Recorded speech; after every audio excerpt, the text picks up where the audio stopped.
সাকিবকে যখন আপনি ডেকেছিলেন একটা টিকটক করার জন্য ছোট মেয়ের সাথে, আসলে এটা বাবা মার মন, ছেলে সন্তানের আবদার রাখতে অনেক সময় অনেক কিছু করতে হয়, আপনি সেটা করেছেন।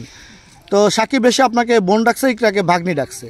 তো আসলে ভাগ্নি বোন ডেকে ভাগ্নিকে বিয়ে করে, এবং সাকিব বলতেছে ইকরার বয়স 19 বছর, আপনি বলতেছেন 17 বছর। আসলে তর্ক বিতর্ক, এটা মানে কোনটা রাইট? আমরা তো জানি বাবা মার কাছে সঠিক তথ্য থাকে। আমার কাছে অবশ্যই জন্ম নিবন্ধন আছে, আমি এটা অবশ্যই দেখাবো। আপনারা তো ওর কথা বিশ্বাস করবেন না, যে ওকে জন্ম দিচ্ছে তার কথা বিশ্বাস করতে হবে, তাই না? যে তো জন্ম নিবন্ধনটা আমার কাছে, ওর কাছে না, ঠিক আছে? আর ওর কাছে তো নাই এটা, তাই না? তো আমি তো সেই ঝরে বলতে পারতেছি যে এটা আমার মেয়ের বয়স কত, তাই না? ও তো মিথ্যা বলতেছে আপনাদেরকে, সেটা তো আপনারা বিশ্বাস করা উচিত না। আচ্ছা ইকরা, সেদিন একটা ইন্টারভিউতে সাকিব বলেছে তোমাকে যে তোমার বাবার পরিচয়টা দাও, তোমার বাবার পরিচয়টা দাও। মানে তোমার বাবার কাছে বা তোমার আম্মুর কাছে কি সাকিব তোমাকে দিয়ে কোনো টাকা পয়সা চাওয়া হইতো কিনা? টাকা পয়সা চাওয়া হইতো, আর না চাইলে আমাকে মারধর করতো। আর আমি বাবার পরিচয় দিতে চাই না, কারণ বাবা অনেক ভদ্র একটা মানুষ, সে এইসব মিডিয়া এগুলো পছন্দ করে না, তাই আমি তাকে টানতে চাইনি। আচ্ছা আন্টি, সাকিব আপনাদের কাছে ফোন করে কোনো সময় টাকা পয়সা চাইতো কিনা? হ্যাঁ, আমার কাছে কতদিন আগেও চাইছে, বলছে আপনি আপনার মেয়েকে যদি এখন ঝামেলা করে নিয়ে যেতে চান, আমার বিয়ে করা বউ আপনি যদি নিয়ে যান, আমাকে তুই যদি বিয়ে করিস তাহলে আমাকে আমাকে প্রমাণ দে। প্রমাণ তো দিতে পারে না, সে দূরে থেকে একটা দেখাইলো, কাবিন দেখালো, যে কোনো কাবিন তো দেখাতে পারে দূরের থেকে, তাই না? এই কাবিন তো বানানো যায়, তাই না? হাজার হাজার ভুয়া কাবিন বানানো যায়। একটা মেয়ের যদি বিয়ে না হয় তাহলে সেটা কিভাবে, একটা মেয়ের যদি বয়সই না হয় তাহলে এটা কিভাবে হলো বিয়েটা, তাই না? এটাও তো প্রশ্ন। তো আপনাদের কাছে আমার প্রশ্ন, যে সে এত মিথ্যা কথা বলে নিজেকে সে প্রমাণ করতে চায়, সে সবই সত্য বলে আর আমরা সবই মিথ্যা বলি, ঠিক আছে?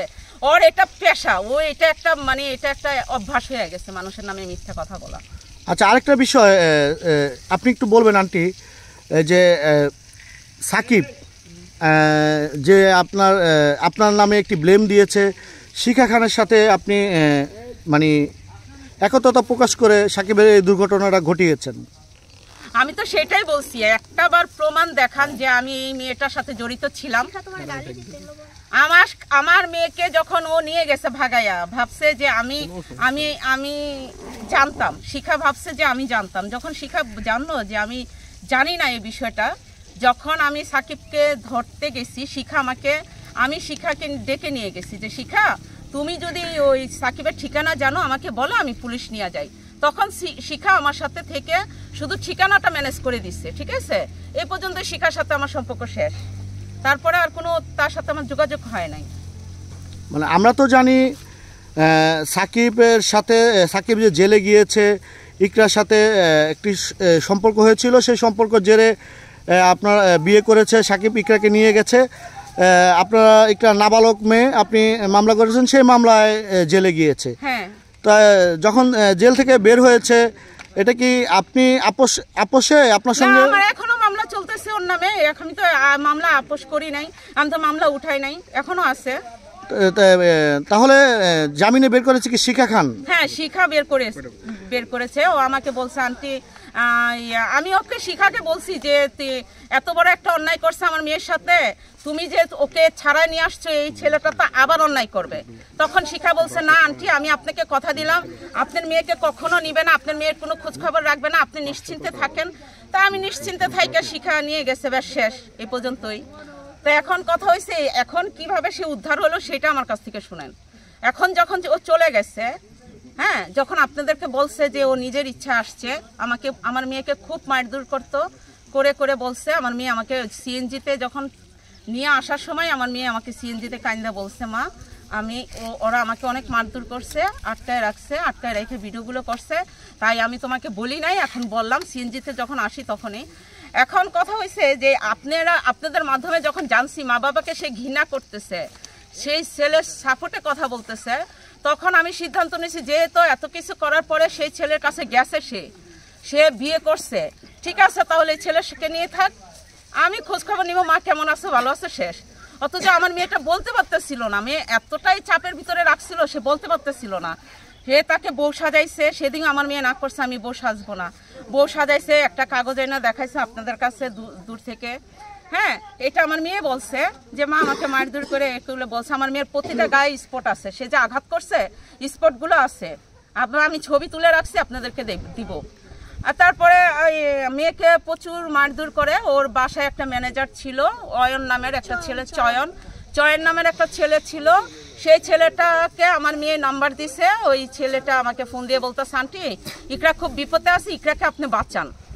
হ্যাঁ, যখন এই কথাটা শুনছি তখন আমি ভাবছি যে আমার মেয়ে বিপদে আছে, মানে তখন আমি আবার থানায় গেছি। ঠিক আছে, আমি আবার থানায় গেছি, যাই বলতেছি যে এরকম কমপ্লেন করছি। করার পরে বলতেছে আপনি ওই থানায় যান, মানে ওরা যে এলাকা আছে ওই থানায় যান। ওই থানায় যে আমি কথা বলছি, কথা বলে সব ঠিকঠাক করে আমি রওনা দিচ্ছি। ঠিক আছে, রওনা যখন দিচ্ছি, আমি যখন অর্ধেক রাস্তায় এর ভিতরে আমি আমার মেয়ের সাথে কথা বলে ভিডিও করে দেখতেছি, মানে ওদেরকে বুঝাচ্ছি যে আমি কিছু জানি না। ঠিক আছে, আমি কিছু জানি না, আমি কিছু শুনি নাই। ওদেরকে বুঝাচ্ছি তোমরা ভালো আছো, আমিও খুশি, এটা বুঝাচ্ছি তাদেরকে ভিডিও কলে। বুঝানোর পরে যখন আমি আমার মেয়েকে উদ্ধার করতে যাব, যখন আমি অর্ধেক রাস্তায় চলে গেছি, ওখানে যখন অর্ধেক রাস্তায় চলে গেছি, মিশা কিছুভাবে খবরটা পাইছে। পাওয়ার পরে যখন আমি ওখানে অর্ধেক রাস্তায় চলে গেছি, ওই টাইমে সেই মিশা ফোন দিচ্ছে আমাকে। ফোন দিয়ে বলতেছে, আন্টি আপনার মেয়ে তো অনেক অসুস্থ, আমরা অনেক দূরে একটা প্রোগ্রামে যাব, আপনার মেয়েটাকে কালকে সকালে এসে নিয়ে যান। তারপরে যে আমি রাস্তায় যাচ্ছি, ওকে এটা বুঝতে দেই নাই। আমি বলছি আমি হাসপাতালে যাচ্ছি, আমি হাসপাতাল থেকে এসে আমি বাসায় যেয়ে তোমাদের ওখানে কালকে আসবো। ঠিক আছে, আমি এটা বলছি। আমি যে রোডে যাচ্ছি ওদেরকে বুঝতে দেই নাই, আর আমার কথাগুলো রেকর্ড আছে। তারপরে আমি যখন আবার একটু 5 মিনিট পরে আবার ফোন দিছে নিশা, ফোন দিয়ে বলতো আন্টি আপনি এখনই আসেন। তাই আমি বলতেছি কি এমন হয়েছে, আমার মেয়েকে দাও তো আমি কথা বলবো। বলতেছে আপনি আসেন, আসার পরে আপনি কথা বলবেন। আমি বলছি না, আমার মেয়েকে দাও। হ্যাঁ, আমার ভিতরে তো চাপ দিয়ে ফেলছে, কারণ আমি তো আগেই শুনছি তাকে অত্যাচার করতেছে। তখন আমি বলতেছি আমি ডিবি অফিসের এখানে আসছি, তোমরা আসো। তারা যায় নাই। তো আমার নাম্বারটা আবার পুলিশকে দেওয়া ছিল, টেকিনে ছিল আমার নাম্বারটা। ঠিক আছে, আমি কোন বিল্ডিংয়ে যাব, কোথায় যাব, এগুলো ওনারা চেক করতেছিল। হ্যাঁ, তারপরে আমি গেছি, যাওয়ার পরে আমরা 10 তলা 6 তলা একটা বিল্ডিংয়ে নিয়ে গেছে। আমি বলতেছি তোমরা বলছো রাস্তায় দাঁড়াইতে, এখন বলতেছে 6 তলা একটা নাম্বার বাসায় যাইতে এত কেন? 6 তলা আমি যাইতে পারবো না। তো ওই বাসাটা আমাকে নিয়ে গেছে, ওখানে নিয়ে গেছে। নেওয়ার পরে ওখানে একটা পুলিশ ছিল। ঠিক আছে, যখন দেখছি অনেকগুলো মানে অনেক ধরনের ছেলে, তারপর আমি ভয় পাই নাই। তারপরে একটা পুলিশ ছিল, ওই থানার একটা পুলিশ ছিল। ওই থানার যখন পুলিশ ছিল তখন এখন আমাকে বলতেছে আপনার মেয়েকে আপনি নিবেন? আমি হ্যাঁ অবশ্যই নিব। আমার মেয়েকে যখন দেখছি তার চেহারা চিনা যায় না, ওই ছবিটাও আমার কাছে আছে, আপনাদেরকে দেখাবো। ওই অবস্থায় আমি ভিডিও করে রাখছি, তার চেহারা চিনা যাচ্ছে না। ও আমাকে দেখে মনে ওর আত্মা আসছে। আমি ওকে জড়ায় কানে কানে বলতেছি মা আমি আসছি, তোমার কোনো ভয় নাই, আমি তোমাকে নিয়ে যাবো এখান থেকে। ঠিক আছে, হ্যাঁ। তারপরে পুলিশটা বলতেছে আপনি কি আপনার মেয়েকে নিয়ে যাবেন? আমি বলছি হ্যাঁ আমার